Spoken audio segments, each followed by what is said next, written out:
আসসালামু আলাইকুম এভরিওয়ান, সবাই কেমন আছেন? আজকে আমি তৈরি করছি চিকেন তেহারির রেসিপি। এটা একেবারেই সহজ।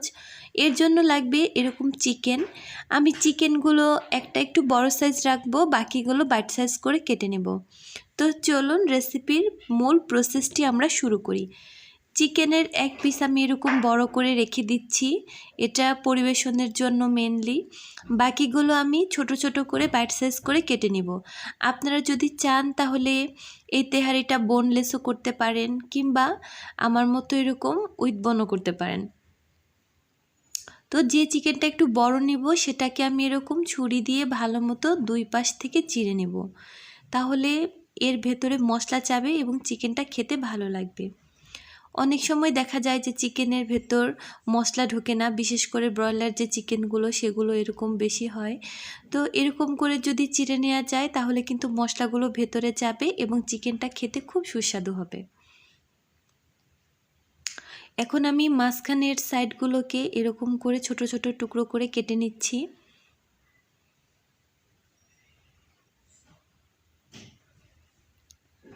সবগুলোকে ভালো করে কেটে নিতে হবে। এই তো দেখুন, এক সাইজ করে কেটে নিলাম। এখন এগুলোকে পরিষ্কার করে ক্লিন করে আমি ফিরে আসছি।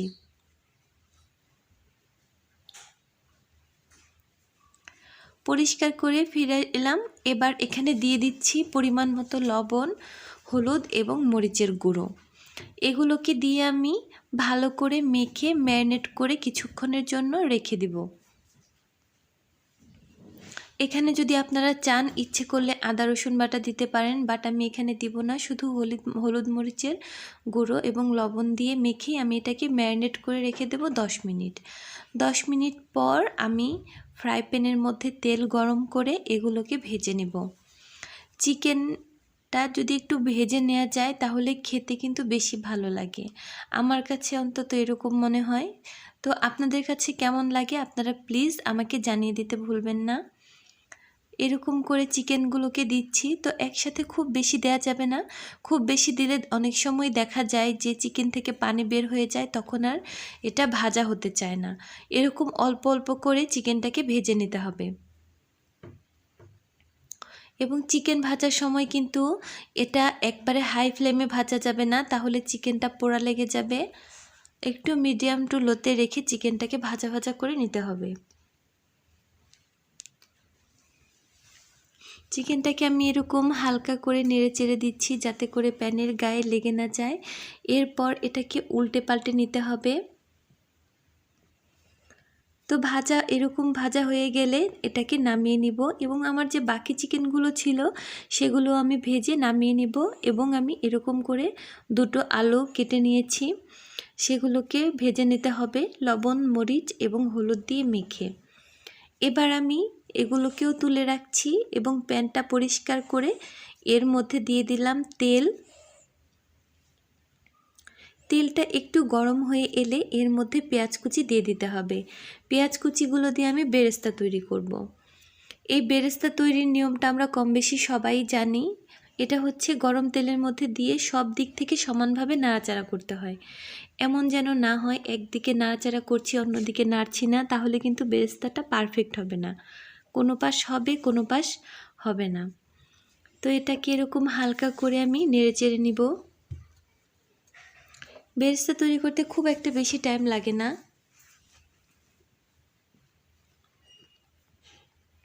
চারপাশ থেকে হালকা হাতে নাড়াচাড়া করলে 3 থেকে 4 মিনিটের ভেতরেই কিন্তু খুব সুন্দর ব্রাউনিশ একটা কালার চলে আসে। এবং এই কালারটা যখন এরকম হালকা ব্রাউনিশ থাকবে তখনই নামিয়ে নিতে হবে, কারণ এটা নামানোর পর কালারটা আর একটু ডার্ক হবে।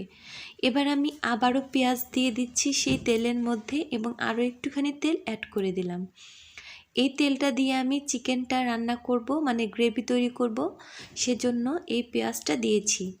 পেঁয়াজটাকে এরকম ভাজা ভাজা করে নেব আগের মতোই, তবে একেবারে যে বেরেস্তা করে ফেলবো তা নয়, একটুখানি ব্রাউন কালার পর্যন্ত করে নেব।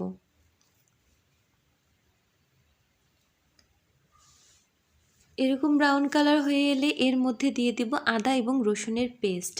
আমি এখানে 2 টেবিল চামচ আদা বাটা এবং 2 টেবিল চামচের মতো রসুন বাটা নিয়ে নিয়েছি।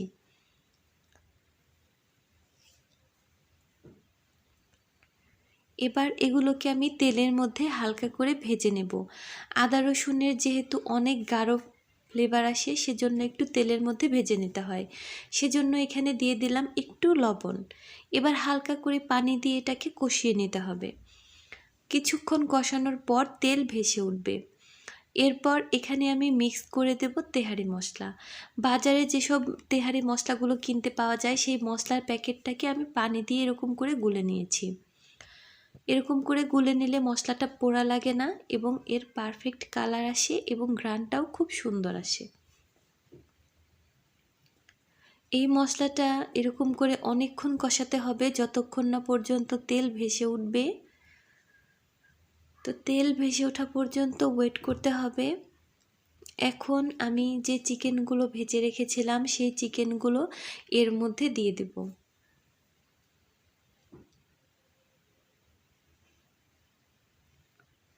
চিকেনটা দেওয়ার পর এই মশলার সঙ্গে কয়েক মিনিট এরকম করে কষাতে হবে।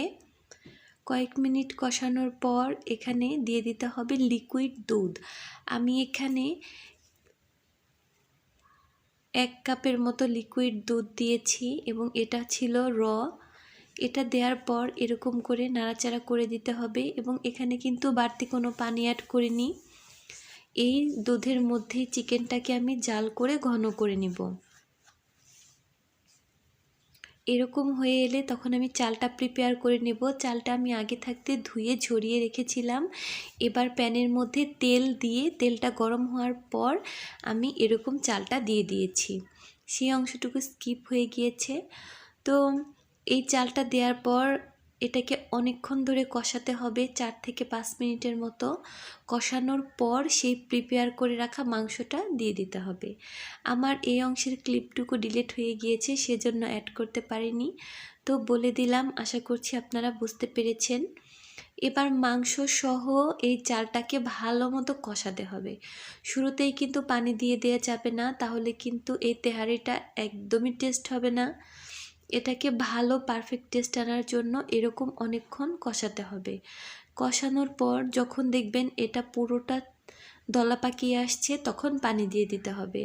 পানির নিয়ম হচ্ছে 1 কাপ চালের জন্য 2 কাপ পরিমাণ পানি। সেটা আপনি যে কাপ দিয়ে চাল দিবেন তার ডবল পানি দিবেন, তাহলেই পারফেক্ট ঝরঝরে হবে। এটা আমি একবার রান্না করে বলছি না, আমার দীর্ঘদিনের অভিজ্ঞতা। যারা কখনো পোলাও রান্না করেননি তাদের জন্য অনেক কাজে দেবে। তো দেখুন কত সুন্দর হয়েছে। এবার পেঁয়াজ বেরেস্তা দিয়ে এটাকে আবারও দমে রেখে দেব। এটাকে আমি 4 থেকে 5 মিনিট দমে রেখে তারপর সার্ভ করে নেব। দেখুন কত সুন্দর কালার হয়েছে এবং খেতেও খুব মজা হয়েছে।